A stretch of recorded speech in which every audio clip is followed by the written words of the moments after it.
You guys possibly available next week for an event on Wednesday. Recording has started.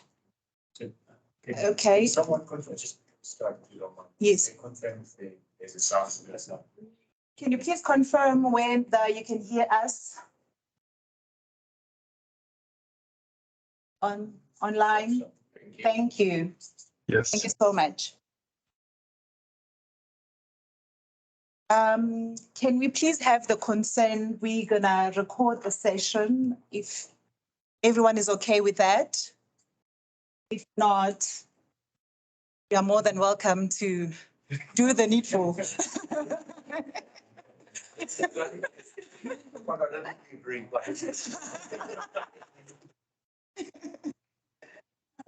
Hey. Okay, good morning, dear members and stakeholders, good morning, and thank you for joining us for our first online session of the three-part series on broad-based Black economic empowerment, also known as the word B-BBEE. Kindly note, this webinar session is being recorded. The Q&A, question and answer session, will occur right at the end of the discussion. You are more than welcome, though, to raise your hand when acknowledged. You can switch on your camera and directly pose your questions to relevant speakers. You are also welcome to pose your questions in the chat function box. So we've got two sessions in one that will cover equity empowerment, equity ownership and management control. But the Q&A is right at the end. If you have any questions, just post on the chat. We'll moderate your questions. After the session, we'll actually address those questions. If not, if we can't get through all of those, we will definitely, Mark and Prabashni, go through them and answer you if we don't get through all of them, though. Don't be upset if we did not cover any of your questions.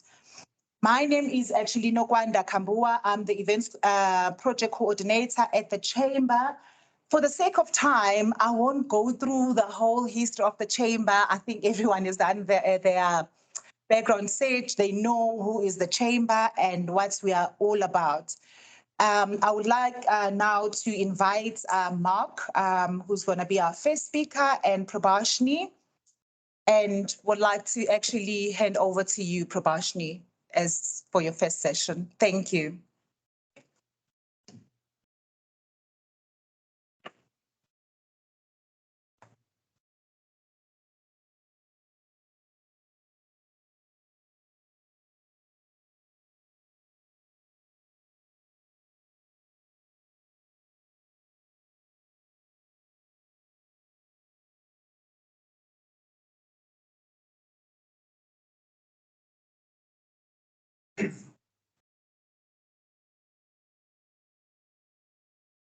Okay, so good morning, everyone, and welcome.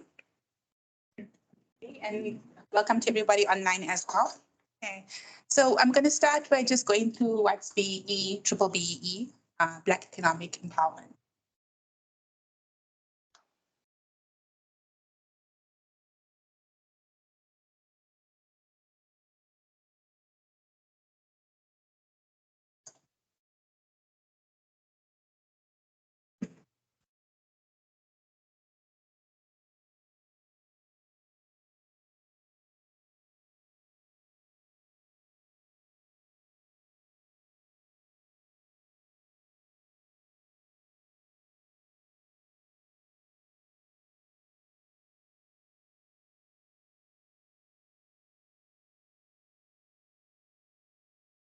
We will start shortly. It's not load shedding this time. It's a technical issue on the laptop.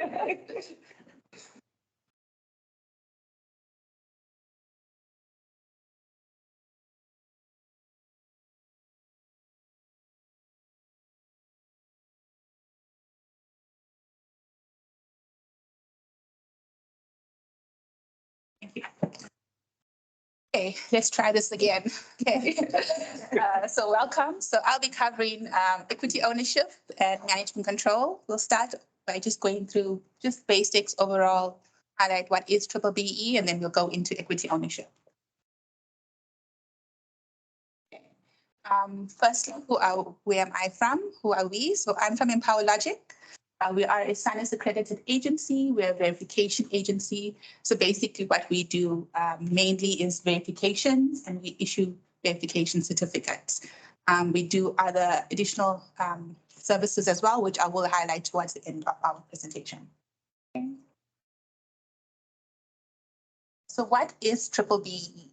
The BBBE was basically introduced by the government to help address the imbalances that were as a result of the past.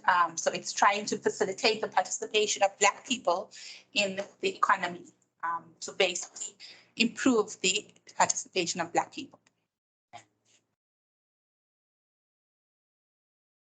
So the South African Constitution does highlight everybody's right to equality.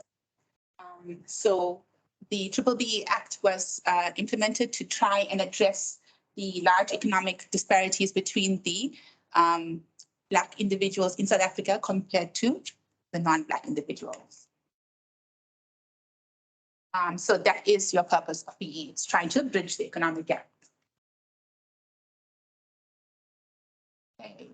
The history of BE. So this is just a very high level history of BE. So in 1998, the BE Commission was established, the BE Commission report, which resulted in 2003, the broad-based BE Act being implemented. This then led to the strategy and framework being determined, which resulted in the first code being gazetted in 2007. Okay, so this was the first code of good practice. So when we talk about BBBE, we're referring to codes of good practice, which has been gazetted by the DTI. Okay. This then led to 2012, where the BBBE Amendment Act, Amendment Bill was implemented, okay, which resulted in the amendment of the code in 2012. And then in 2013, the BBBE Act was established to implement and establish your BBBE commissioner. Okay, so everybody is familiar with the BBBE commissioner. So this is where it comes in. This then led to our amendment in the 2013. So this were your DTI codes were then amended to take into account all the changes and changes from the past year. Yeah.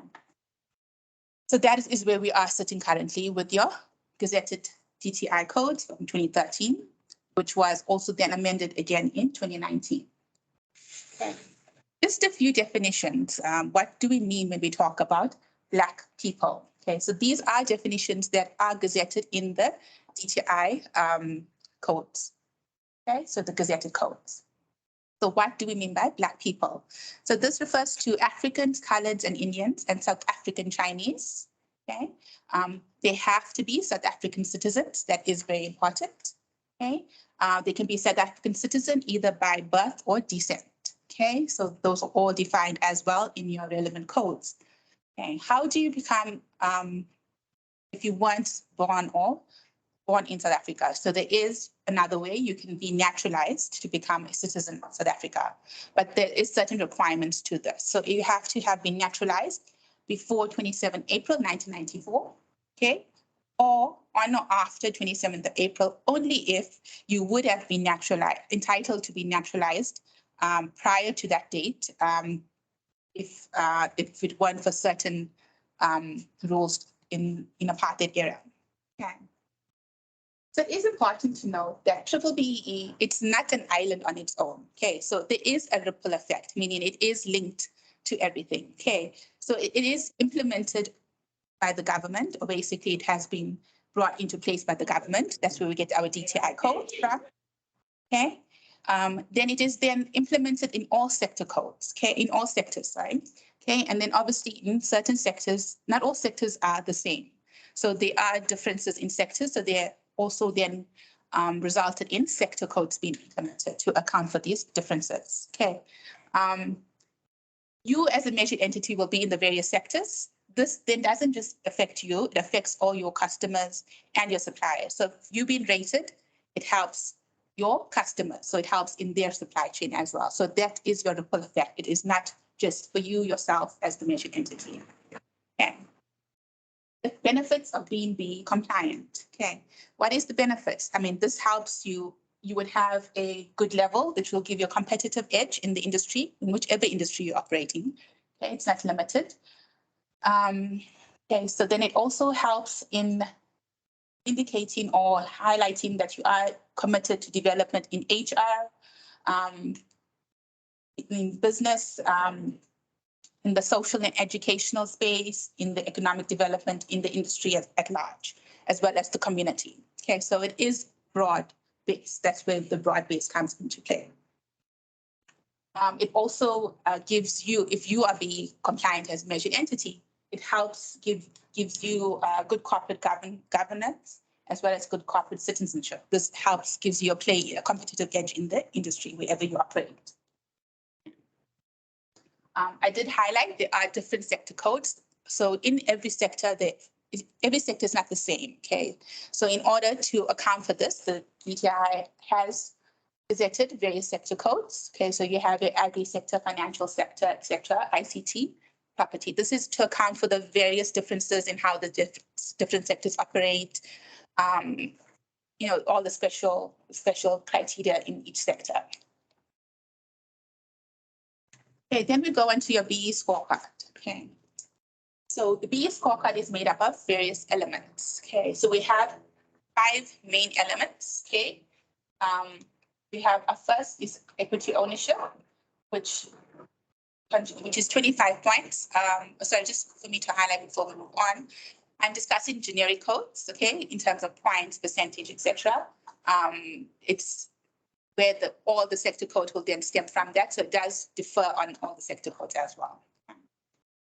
Ownership is 25 points. Okay, this is 23% of the entire scorecard. Okay. Management control is 19 points. This contributes 17% of your total scorecard.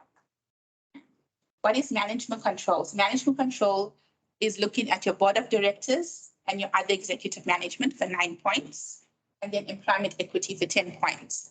So basically management control is then broken down into 2 sub-elements as such. Okay, so it's measuring all your employees, but broken down into 2 different categories.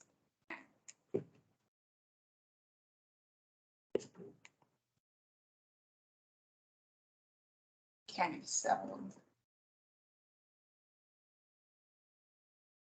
so after management control, we've got skills development, which is 20 points with 5 bonus points. So how the scorecards are structured, there are some bonus points in certain of the elements, which obviously is quite nice. I mean, it gives you some extra points.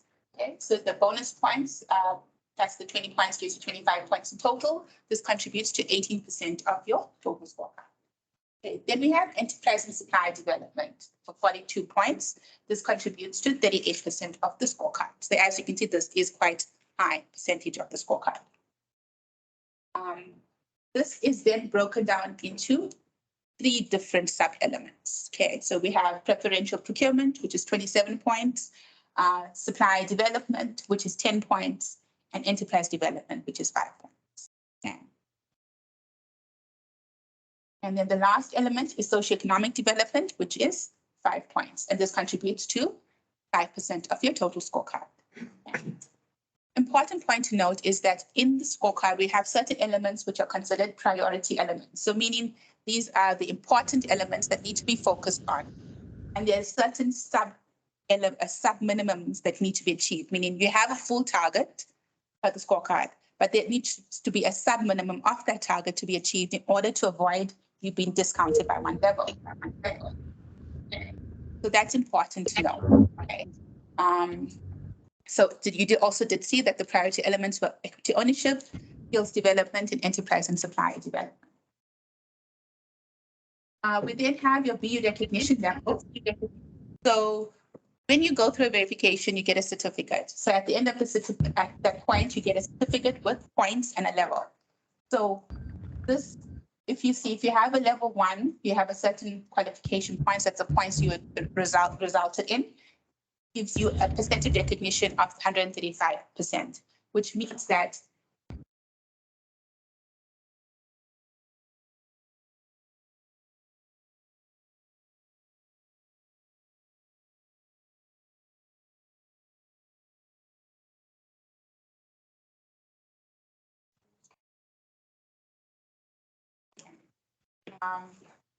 so before I go on to the next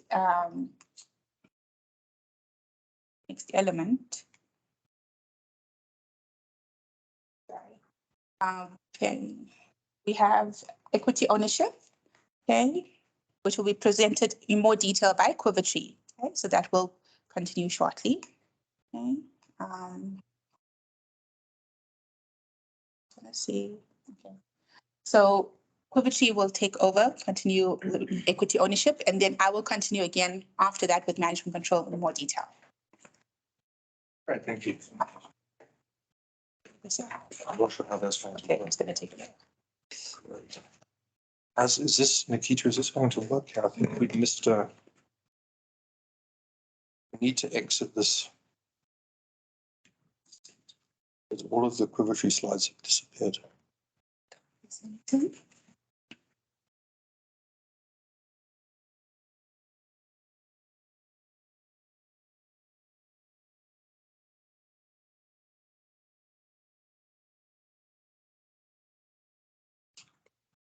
Here we go. Okay, perfect, thanks.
Restart now. That was just a quick recap. We attest at the end of the.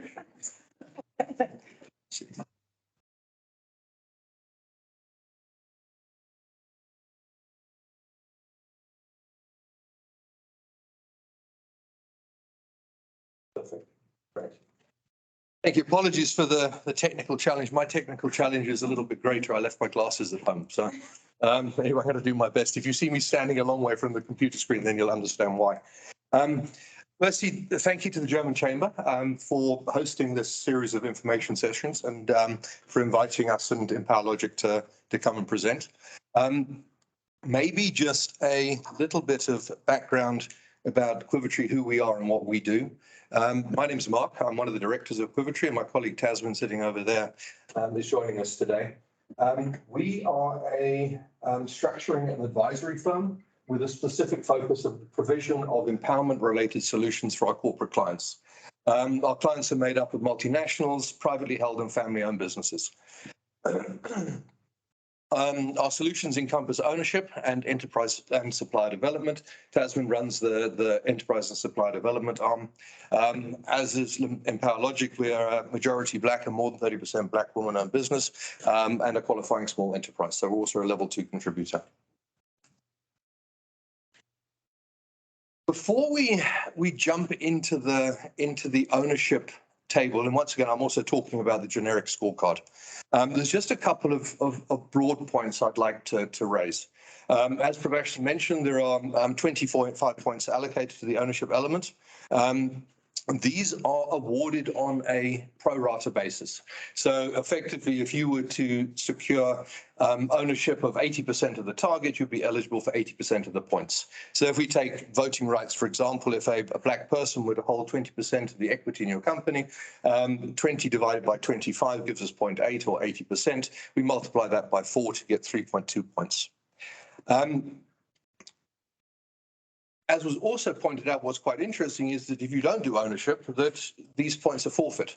And ownership, as Preferential pointed out, accounts for 23% of the overall points that are available. So it represents a massive gap if you lose that. Ownership, as Preferential also mentioned, is a priority element on the scorecard, which means effectively we have to achieve 40% of the target or get discounted an empowerment level.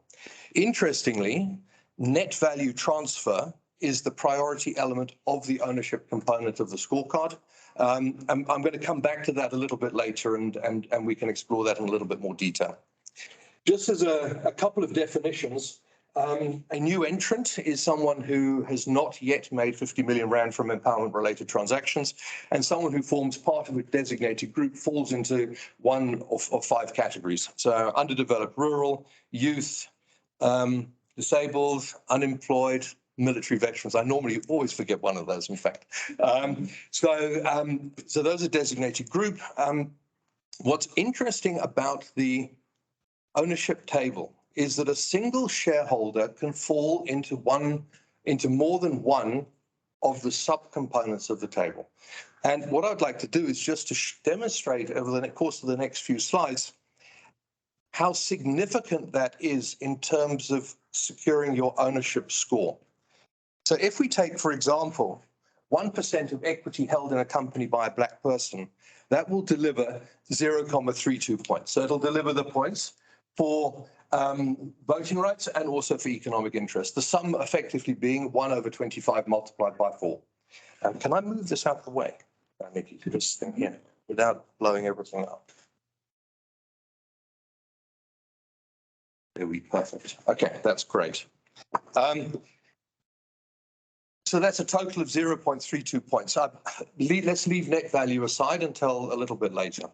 If you were to give the same 1% of equity to a black woman, the pickup is substantial. You would earn 2.25 times more points, simply because you're securing the points not only of a black person, but also of a black woman. It becomes very, very significant when selecting an empowerment partner for an ownership transaction. Should that black woman also be a new entrant, the pickup is even greater. We're looking at almost 5.5 times more points now, because you're delivering in that other category as well. It becomes even more significant if that 1% is given to a black woman who is not only a new entrant, but forms part of a designated group. So you can see the pickup there is 8.5 times. All right, net value transfer. This is the priority element of the ownership component. And if the sub-minimum of 40% is not met, you'll be discounted an empowerment level. Net value transfer is subject to the lower of 2 formulae, Formula A and Formula B. Formula B is the percentage of equity held by a black person divided by the target. And this applies from the inception of the transaction. And Formula A requires the company to transfer effectively equity free of debt, so unencumbered equity to black people. Formula A is, and that's known as deemed value. Formula A is subject to a time-based graduation factor. So this moves up as the diagram over a period of time. So from inception, the target is that you've transferred 2.5% of the value of your company in equity free of debt to an empowerment partner to meet the target and secure the full 8 points for ownership. As it is a priority element, there also is a sub-minimum attached to it. So 40% of 2.5 is 1%. So in order to achieve the sub-minimum and not be discounted, 1% of equity free of debt has to be transferred to black people at the inception.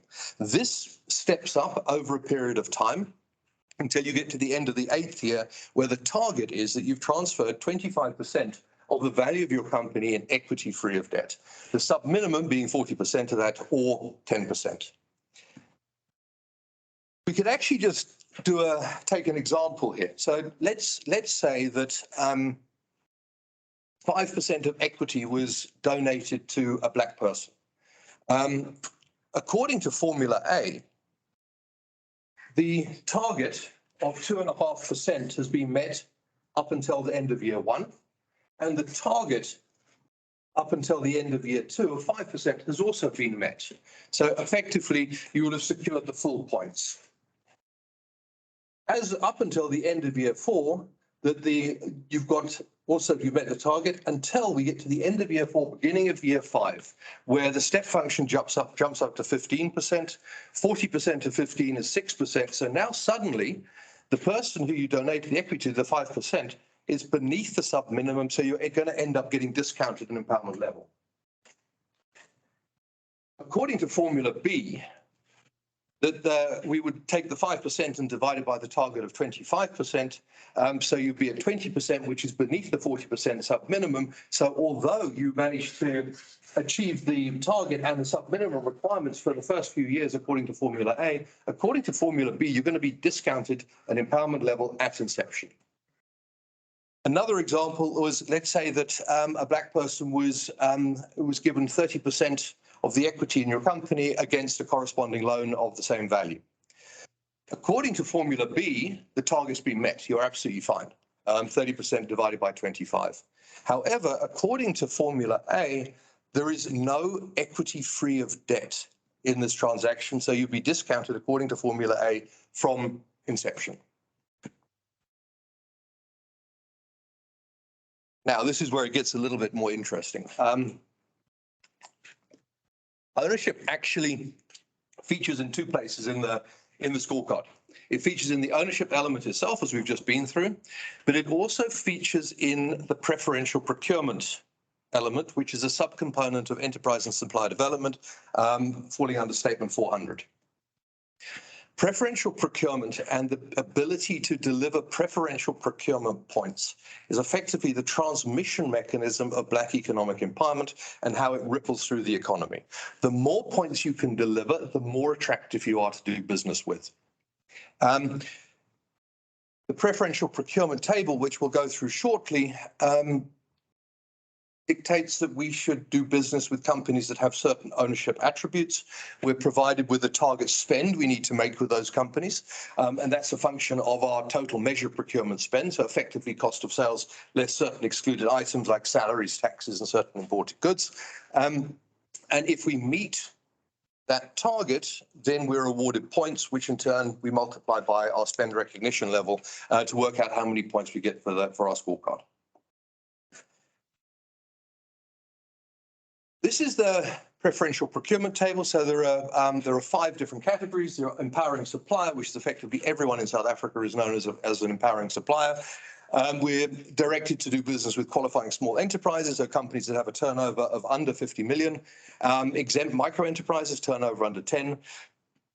Majority black owned and more than 30% black woman owned businesses. That equates to 27 points. As I mentioned, preferential procurement is also a priority element, so we need to achieve 40% of the 27 or 10.8 points, or we get discounted an empowerment level. There are also 2 bonus points available for trading with a majority designated group entity. These represent tremendous value points, but are also quite difficult to secure. As with ownership, a supplier can fall into more than one of these categories. So let's say, for example, we had a supplier who was an empowering supplier, who was majority black owned, of which was more than 30% was black woman owned.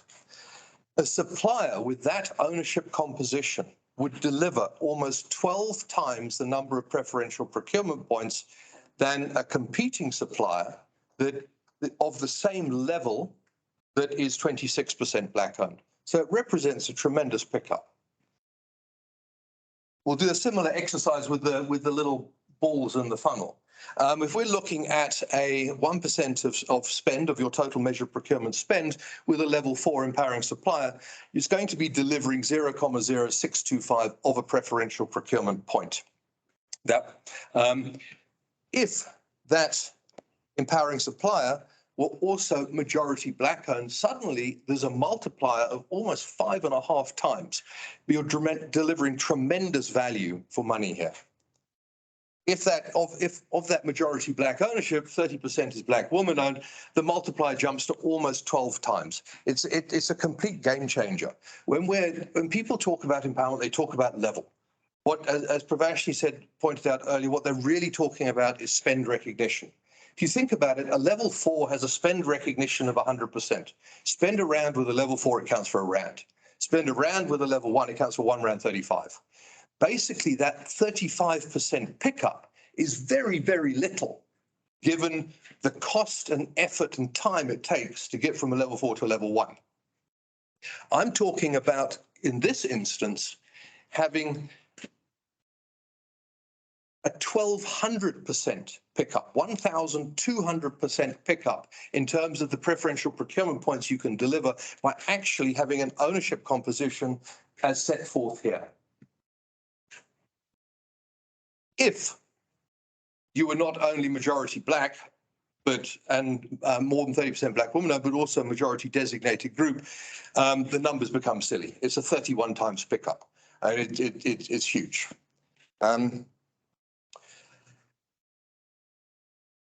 As I just mentioned, that we're talking about a 1,200% pickup as opposed to a 35% pickup with a 1,200% pickup against a competitor of the same level that is 26% black owned, as opposed to a 35% pickup between a level 4 and a level 1.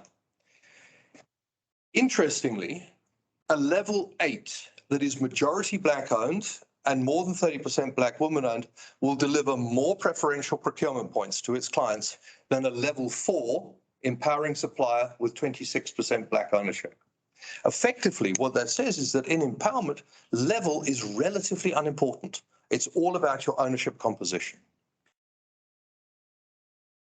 I think this is just a repeat. Basically, what we're saying here is that there's a 12 times pickup when you're trading with a majority black owned, more than 30% black woman owned business of the same level. You suddenly compare a level 8 to a level 4, there's 120 times pickup.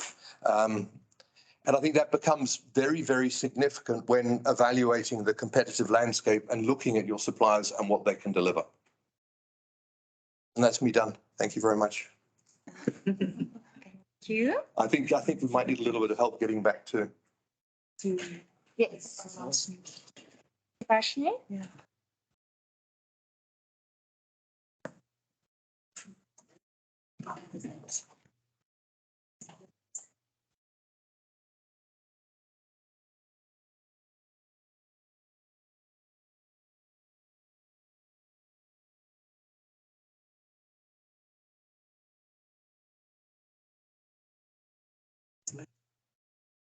Slide 12. We're just swapping over to the next slide.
Okay, so let's move on to the next element, which is management control. Okay. So like I said, management control is 19 points of the scorecard, which is contributing to 17% of your total scorecard. It is measuring your board and your other executive management for 9 points. So this is measuring who is managing the business. So it's your executive. So who is running the business and making the decisions and the strategy of the business. The second part of management control element is your employment equity for 10 points. Okay, so this is measuring who is working in the business. This is measuring your staff and basically all your employees. Okay?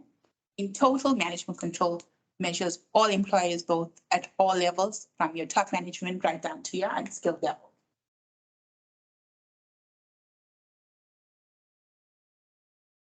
So that, like I said, contributes to 17% of your scorecard. Yeah. If you look at the first part of management control, the first part of the scorecard, you can see it's broken down into certain subcategories or indicators.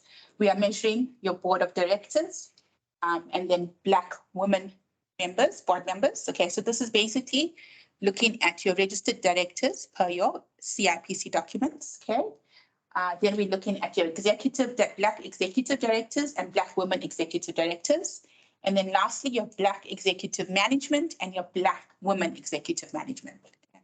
If you notice there is a trend, we first look at the first indicator, which is always Black people in total at that specific level. And the next indicator always looks at Black women on the same indicator. So you are therefore basically scoring twice for Black women. Okay, on each indicator. Okay, so which is nice, you're getting some bonus points that definitely helps into your scorecard, okay, and helps with your planning. Okay, if you look at the second portion of your scorecard, which is the employment equity portion, so this is measuring your staff with occupation levels from senior management down to junior management, and then all levels in terms of disabilities. Okay. Again, if you look at the indicators, it's measuring Black people in senior management, Black women in senior management, then again, Black people in middle management, Black people in Black women in middle management, and Black people in junior management, and Black women in junior management. Okay, and the last indicator is Black people living with disabilities as a percentage of all employees. So this is looking at all occupational levels, not a specific occupational level. Important to note is that employment equity targets are further calculated in relation to race and gender breakdown in terms of EAP, which is your economically active population, as per Stats SA. So what this means is that if you can see on each indicator, there are specific targets indicated. So that target then needs to be comprised of your African people in terms of African males, African females, Indian males, Indian females, colored females, okay? Per your EAP targets means there's a specific target allocated to each category, which needs to be met in order to make up that full target in each indicator, okay? Okay, so just a look at what our services are in terms of ownership and management control, okay? As from Empower Logic side, we provide verification certificates, pre-implementation reviews, and assessment of current structures and opinions in terms of your equity ownership element. Okay. In terms of management control, verification certificates, pre-implementation review, assessments, and current standing in terms of looking at where you are currently with the current structure, opinions on structuring of the management control element, and then interim verifications in terms of all elements. Okay, thank you. Also, please remember to join us on further sessions with the remaining of the scorecards where we will discuss it. Okay. I think questions. Yes, we do have. So, the first question is, we are 100% German-owned company and is under 50 mil. Last year, we were able to do an affidavit stating that we are not Black-owned, but that 85% of salaries are paid into South African bank accounts. This is no longer an option. How can we apply for an affidavit as we require one for SANUS? Okay, so okay. I think as a 100% German-owned company, the only way to be able to apply for an affidavit is if you were to be majority Black-owned. So a qualifying small enterprise that is majority Black-owned doesn't need to comply with the other elements of the scorecard. It doesn't require a verification certificate, so you can have an affidavit for that. And by EME is under 10 million, then you're automatically level 4, and you don't need a well, you've got an affidavit as well. But from what the question sounds like, the company has exceeded the 10 million threshold, is now has a turnover somewhere between 10 and 50 million, and is now needs to comply either with the QSE scorecard or look at an ownership transaction, and in order to secure majority black ownership. Yeah, just to add on that, so if you are in the QSE category, so between 10 and 50 million, and the generic category above 50 million, and with no black ownership, you cannot do an affidavit. You have to do a full verification certificate. Okay. Perfect. Next question. 25 years into BEE, what is the net outcome? My view is we still need empowerment, such as long time later, it clearly has failed. That's going to be a tough one to answer. I suppose I have to be careful what I say here. Exactly. I think that empowerment is, as you correctly point out, is extremely important. I think that the legislation that's been drafted is incredibly well intentioned. I think that there could have been tighter drafting. What that means is that there has been some abuse to the legislation. Fortunately, the BEE Commission is on top of that and dealing with fronting issues and such. But I think that we don't want to throw the baby out with the bathwater. That there's been some tremendous transformation has taken place, and alongside that, there's been some unfortunate and side effects. We're working with an empowerment partner that delivers tremendous value. That they provide job and food security for highly impoverished black rural women. That they've done an absolutely wonderful job. It's the embodiment of transformation. But anyway, I can tell you about that at a later stage. Yeah, maybe just to add on. Yes, there are some gaps in the codes, which is being monitored by the BEE Commissioner and trying to be addressed, also be trying to address by the DTI. In saying that transformation has occurred over the past few years, it's just maybe not as fast as was expected or required by the codes. Okay, it is constantly being monitored and it is constantly trying to be improved. There is definitely transformation that has occurred in terms of development of businesses, small businesses, communities. So it's getting there slowly, but there are gaps to be closed, which are trying to be addressed. Perfect. Next question. We are also 100% subsidiary of a German company, more than 10 million turnover, but under 50 million, and do not have permanent staff in SA, only subcontractors. All the services are being done by employees from the German parent company. For us, is also only an option 51% black ownership. I think that's a question. Yeah. Is for us, yes. Yes. Okay, so Yeah. I think Yes. kind of say they want to do the affidavit, if I'm understanding. So then, yeah. But if your turnover over 50 Yeah. and under over 10, under 50, in order to have an affidavit, and it really depends. I suppose it depends on the legal entity in South Africa. That if it's a branch of the German entity, and the customers in South Africa are trading directly with Germany, then that's a different thing. You're not delivering anything to their scorecard. If you're trading out of South Africa as a PTY, then you're going to need to address the ownership in order to get to be able to utilize an affidavit. perfect, yes. She said it, yeah, it's subsidiary. Yeah. Perfect. Then we've got the next question. Does government plan to impose penalties on non-compliant companies in future? Is that something we would be able to? Unfortunately, I cannot answer that. Yeah. So, yeah, unfortunately, I cannot. And then what's your take on this new EE certificate coming?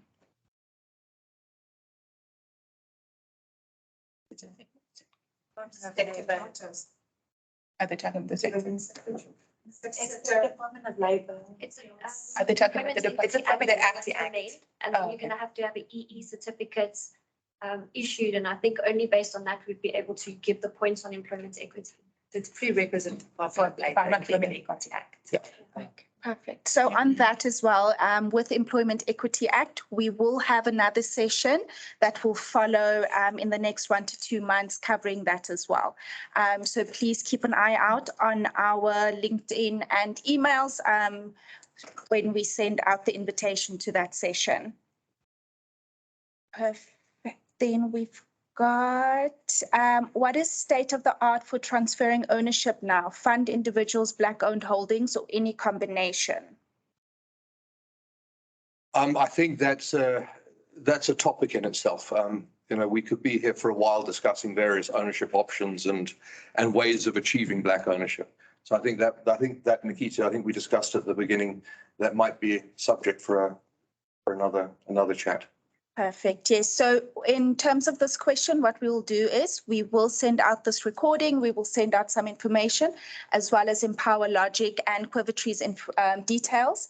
And then you'll be able to reach out and discuss the specific topic further. Now, I think in just adding to that Nikita, as we said, that, you know, Empower Logic or Quivertree, please feel free to give either of us a call if you want to have a discussion around that. Perfect. And then the last question here is, what is the status of the B-BBEE Commission's view on trust as ownership entities? Okay, so that has been a point of contention in the recent past, but there was a practice note issued last year or end of prior, which did state that the codes, what is in the codes is what is to be applied. Even though the B Commissioner does have certain opposing views. So trust can be recognized provided it meets all the criteria as set out in the codes, and it can be evidenced at verification stage. Perfect. So one more here, don't forget specialized codes where ownership is not measurable, also ownership equivalency for foreign owned businesses. Yeah, so that again goes to more detail in terms of ownership points to be recognized, different ways of getting ownership points. There are equity equivalent programs that need to be registered with the DTI, okay? There's just certain requirements that would need to be met for verification stage for that to be verified, recognized. And then in terms of the specialized entities, example, your government entities where there is no ownership measured. Okay, so those scorecards are then adjusted in terms of points to account for not measuring on ownership. Okay. So if you do require further information on how to achieve points in terms of ownership, other than the normal traditional structures, I mean, you can contact Empower Logic. We can discuss that further. Are there any questions in the room? Yes, Roberto. Thank you very much. It's actually a very interesting presentation. I'm sorry to ask you some questions that are maybe less related to how you implement existing legislation, but more on the policy and development side, how things are going to develop. So feel free to answer or not.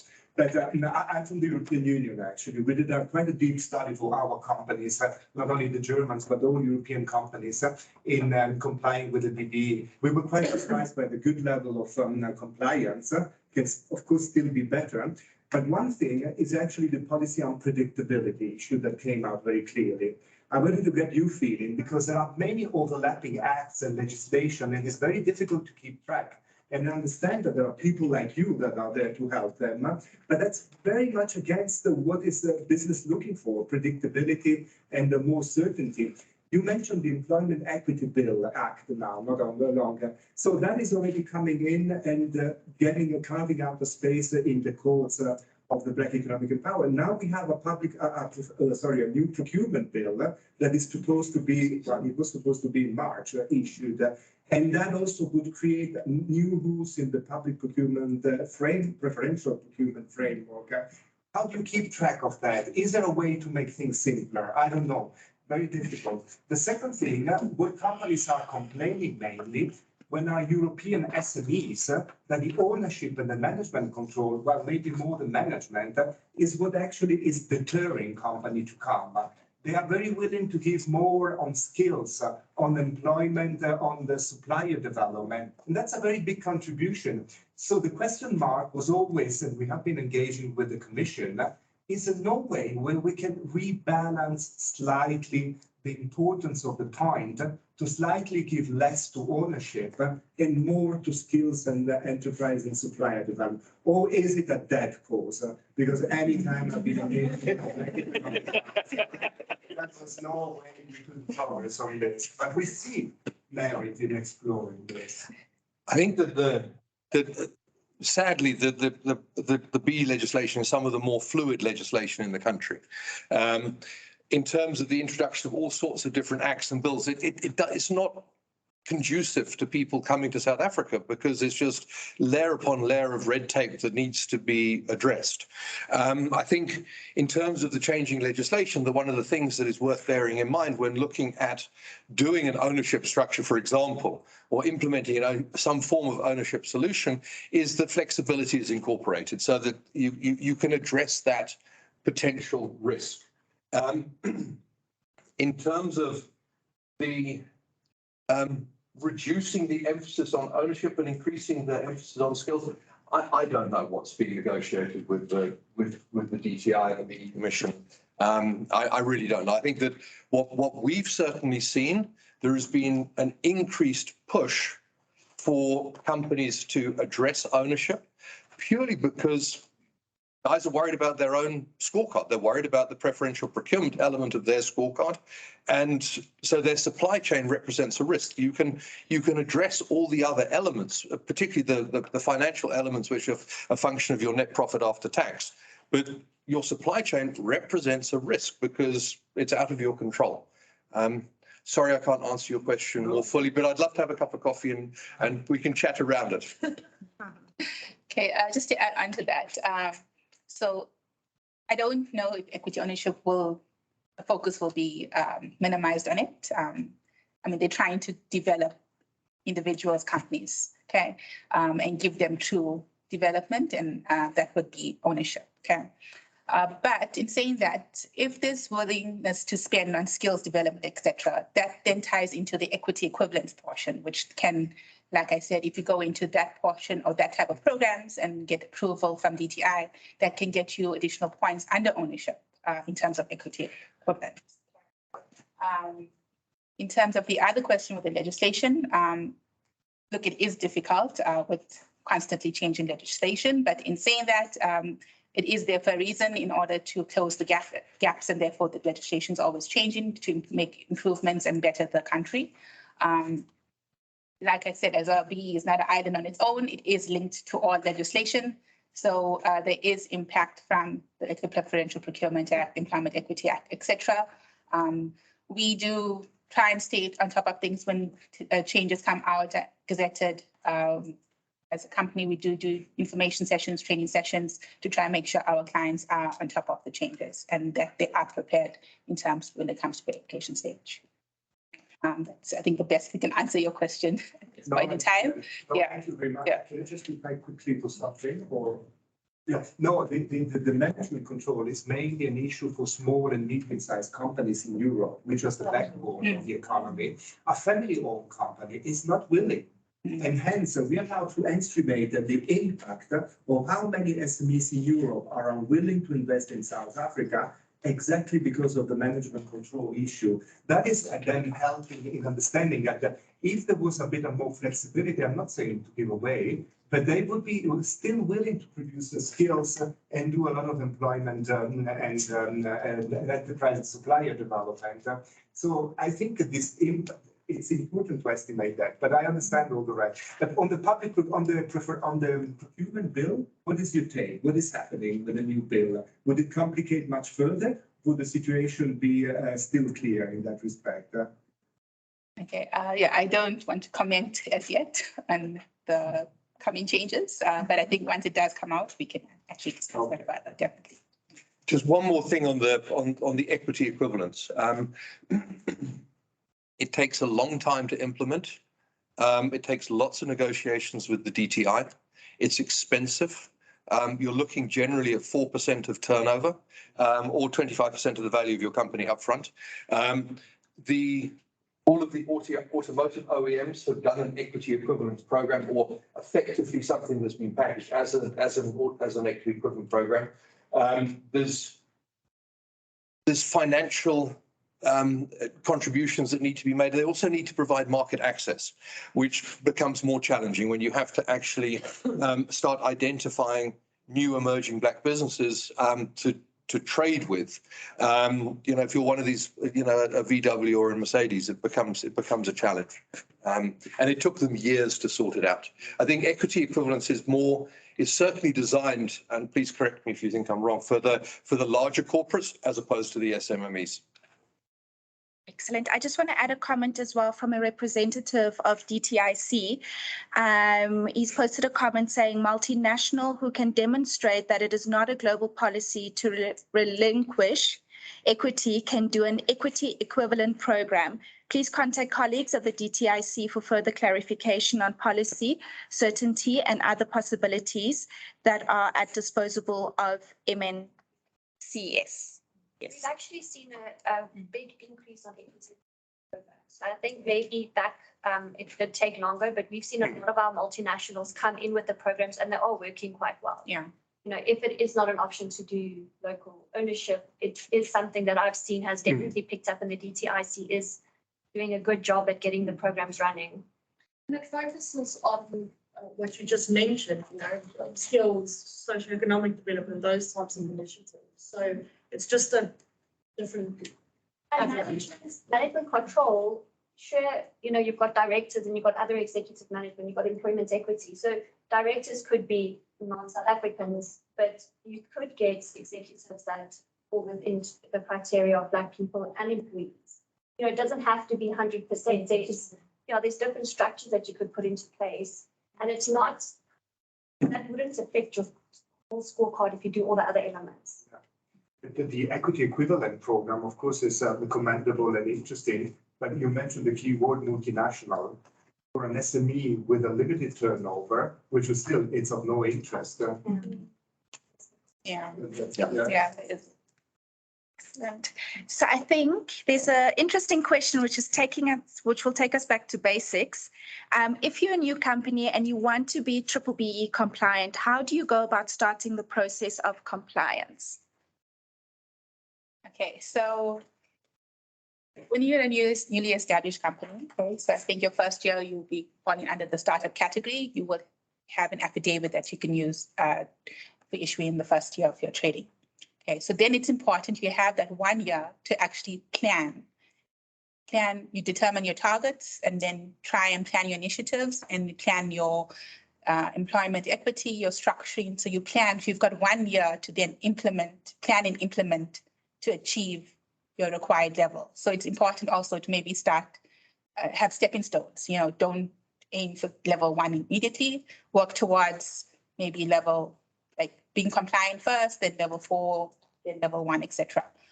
So the important thing is that you have time to plan, you work out your targets, and then you implement it within the required period, okay, to ensure that you do meet your targets in terms of the next level and so forth. Excellent. Is there any more questions maybe from the room? Okay.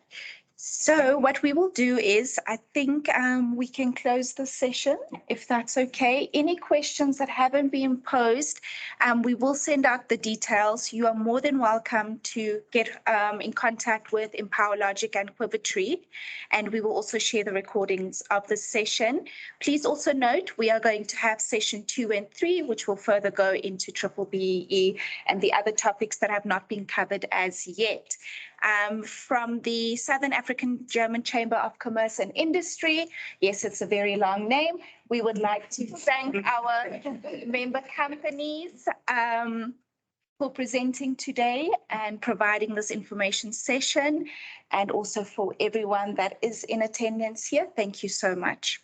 Nikita, thank you so much. Much appreciated. Okay, thank you. Thank you. Thank you, everyone.